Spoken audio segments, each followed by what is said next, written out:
While I said I wanted to see if Suri could bring in some more fluid Survivor gameplay, and we might just be getting some of that, even if it's going to make the game harder for her, possibly. So much to discuss over the past 24 hours in that house. It's been a lot. These people are gaming, for better or for worse. The best part about last night was when on both sides of the feeds, you had Suri on one side plotting to keep Riley, and then Jared on the other side telling another part of the alliance that Riley for sure needs to go. Seeing mother and son already kind of on the opposite page is very unexpected, to say the least, but it was good to see, and it made for some good feeds last night. This morning, it seemed as though Suri might be getting her way with Jared, but I don't know if Jared is totally on board with this right now. But it's kind of this week is like, how risky do you want to play this early? It's really about playing more risky to possibly get bigger rewards in the future, or playing it safe and hoping that in the future playing it safe will pan out because you have a better shot of making it further. You see that with the way Nicole is playing versus Suri and the emotional player that is Izzy. Before we get into all of this, I want to take us all back to Big Brother Canada 5. If none of you saw that season, I think that is a season where we saw a different style of Big Brother. And it's one of the reasons why that is one of my favorite seasons of Big Brother ever, if not my favorite season.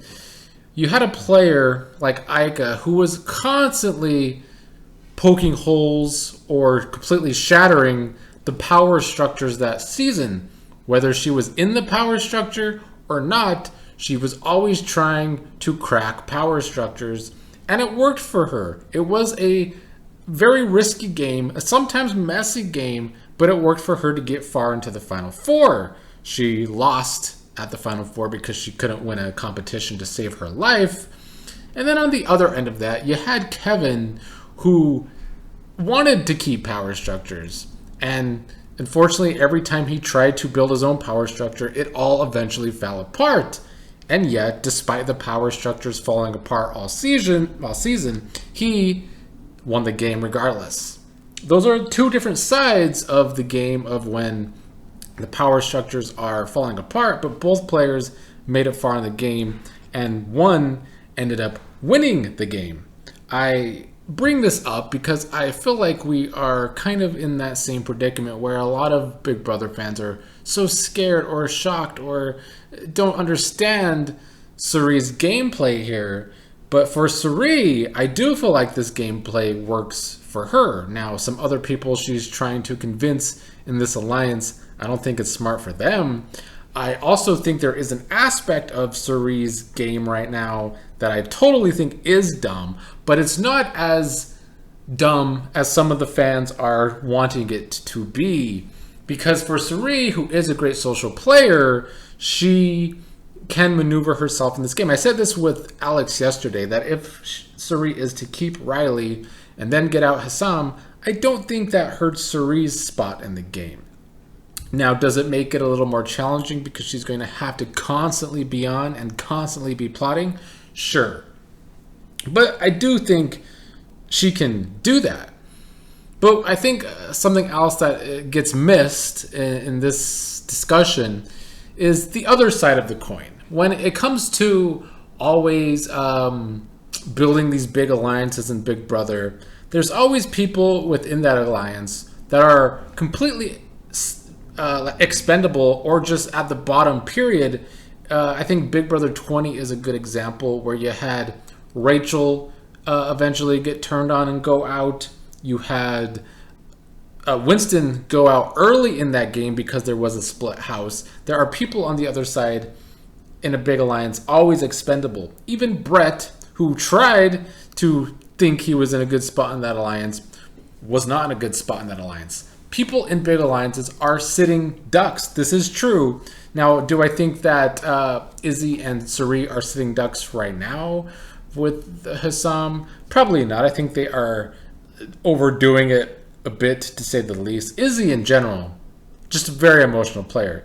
Her gameplay the last couple of days doesn't make a whole lot of sense. I think either way, she's going to continue to be a big target, and keeping Hussam around is a shield for Izzy. And just seeing a conversation earlier today between Izzy and Mimi discussing keeping Riley, some of the points Izzy was making was just straight stupid.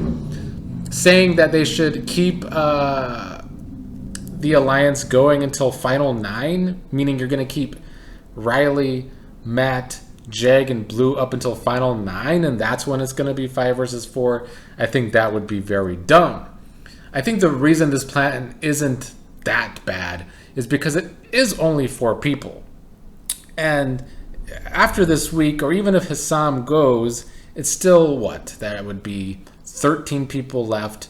It's going to be 9 versus 4. If you need to turn on them then, I think you should then turn on that 4 sooner rather than later. So Izzy's points to Mimi was making my brain hurt. Love Izzy as a character. As a player, I know Alex said yesterday he likes her more as a player, but I don't think Izzy's a very good player. I think she is 100% an emotional player. Now, Mimi last night was being very logical in this discussion. Well, she was talking to herself. Usually she does that. Talks to herself, rants to herself. Very funny when doing it. And a lot of the points she was bringing up for her game seem right. That it's just too soon to want to go against Hussam or turn on Hussam this early while keeping Riley, while keeping those 4 players together. Mimi was bringing up some good points to herself, and that everyone else is doing way too much. And yet, I feel like Mimi is 100% that type of player that I was talking about from like Big Brother 20, the Bretts, the Rachels. She would be a sitting duck in that big alliance. So I understand that she wants to play it safe, and it is still early, but she does not make enough better connections to want to stay in a big alliance for so long. Like, both in and out of the alliance, Mimi just does not have connections right now. She needs to work on that a lot. Her social game isn't bad, and sometimes it's good, but like her distrust of America and Corey right now, America I get, because I don't think America trusts her either. But she should be trusting Corey more. She needs to work on that relationship. And there's even relationships inside of this big alliance that need to be worked on. She should be getting closer to Felicia. I feel like she thinks she's close to Felicia and Suri, but there's this whole age dynamic there that I don't think she realizes. And Suri and Felicia are dumb about it. I've talked about it before. But I think she should just work on her connections, because it is ironic that, yes, she is being very logical in talking to herself about how kind of out of control this idea is to keep that 4 together, and then you don't know what that 4 is really going to do in the future. It is a big risk, and I see why Mimi wants to play it safe, but at the same time, she's the type of player that I think shouldn't want to play safe in a big alliance. Now, the part about Suri's plan that I don't like is that it is messy. And the other part is, I feel like she's underestimating her social game, which is weird, because it is so good, but she's taking a lot of it for granted already this early in the game. Like, she has all this distrust for Red, who trusts her. She's willing to piss Mimi off this week, and just to save Riley. There's aspects of this that I don't like, that I do think is a little over the top. Suri is 100% overplaying this for sure.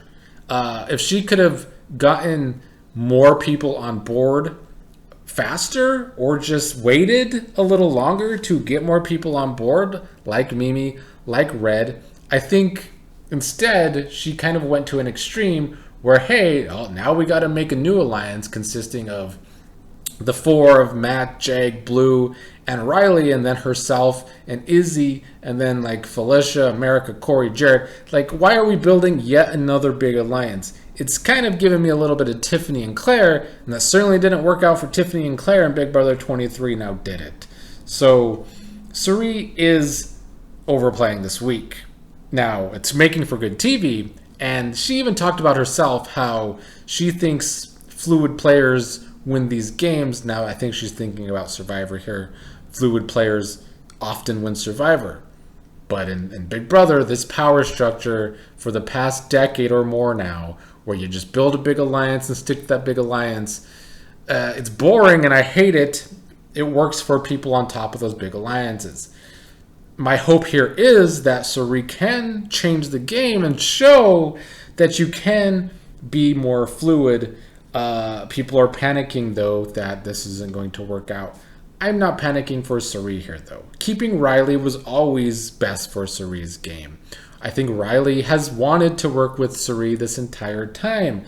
The only reason Cirie was not in the big alliance in the first place was because Riley's dumbass only listened to Cameron, who changed up her plans, and she listened to him, and then Cameron went and ratted them out. So not only is, I think, Riley staying for now good for Cirie's game, but Riley's a bad player. Like, she has shown for 2 weeks now she's not a good player, and I don't really think Blue is either, and Matt's not really even playing. Jag's the only one on that side who I do think still has a lot of potential to be a good player and be a threat in this game. Now, I brought up Big Brother Canada 5 earlier because I see Cirie similar to Ika and wanting to constantly maybe change the power structure this season.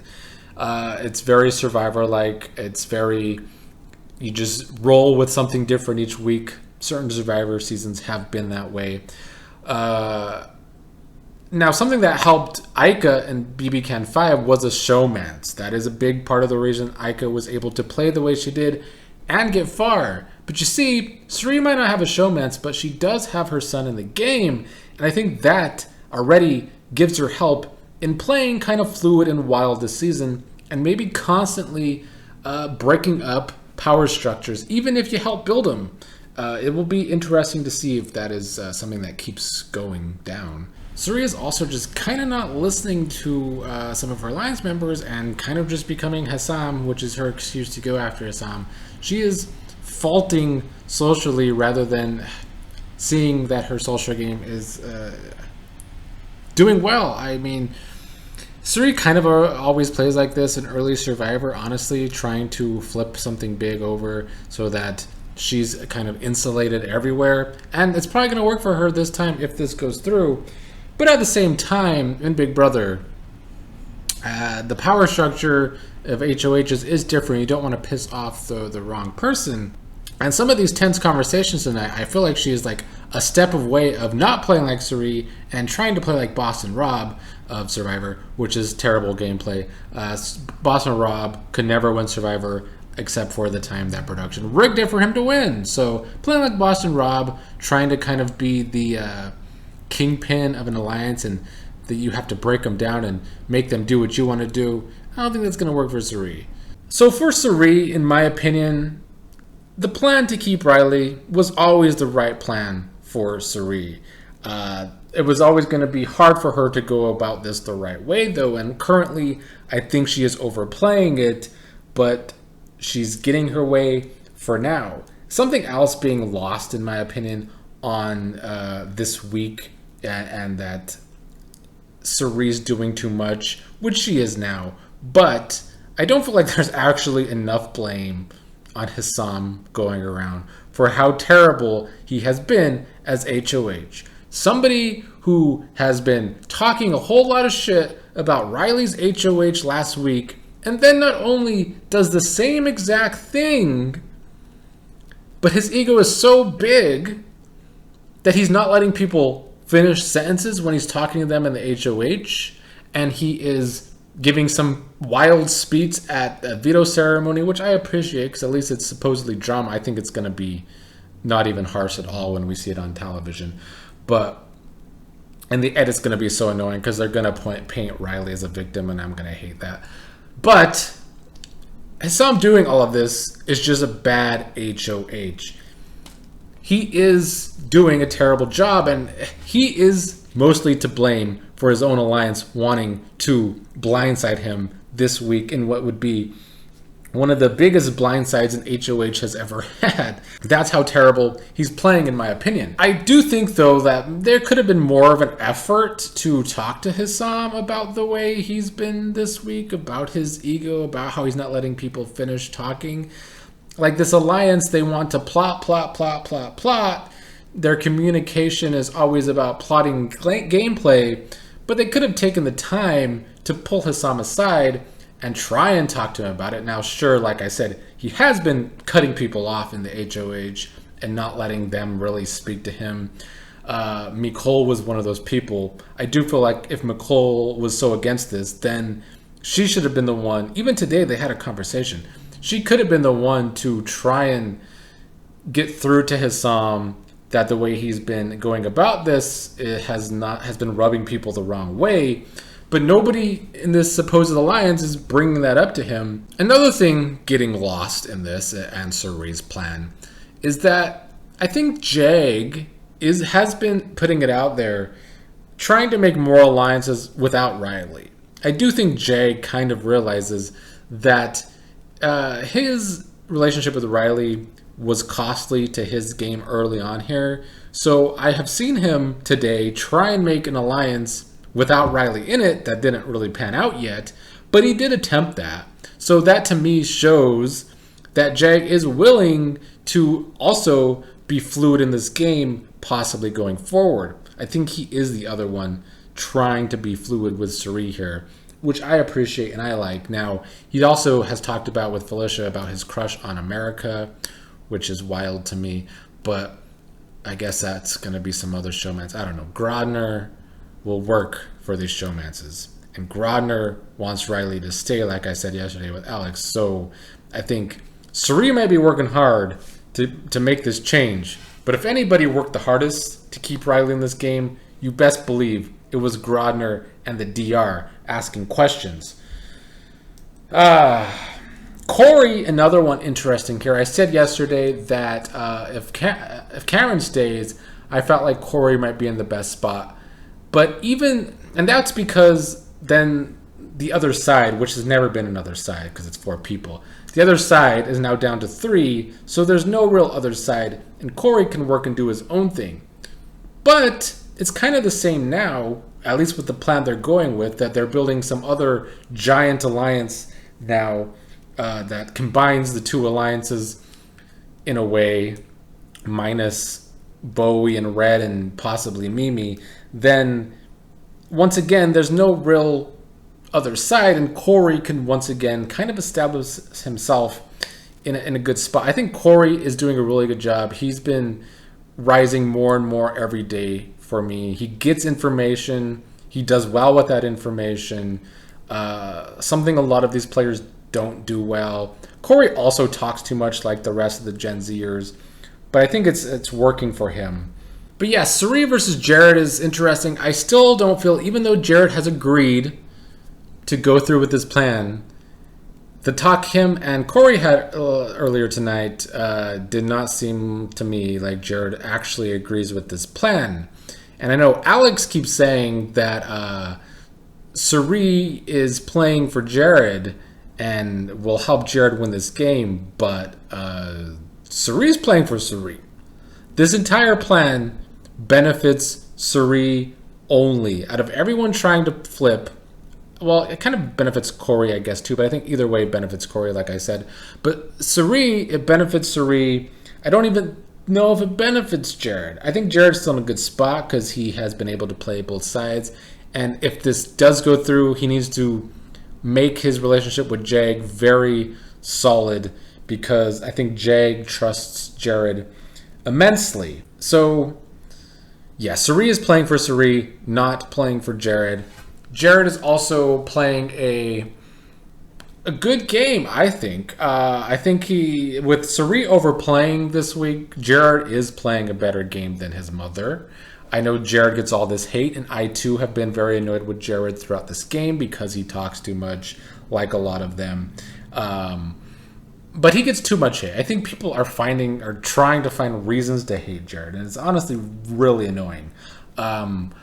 Yesterday on Twitter, people were trying to say he was homophobic because of a screenshot on Twitter, but the screenshot did not provide the whole video.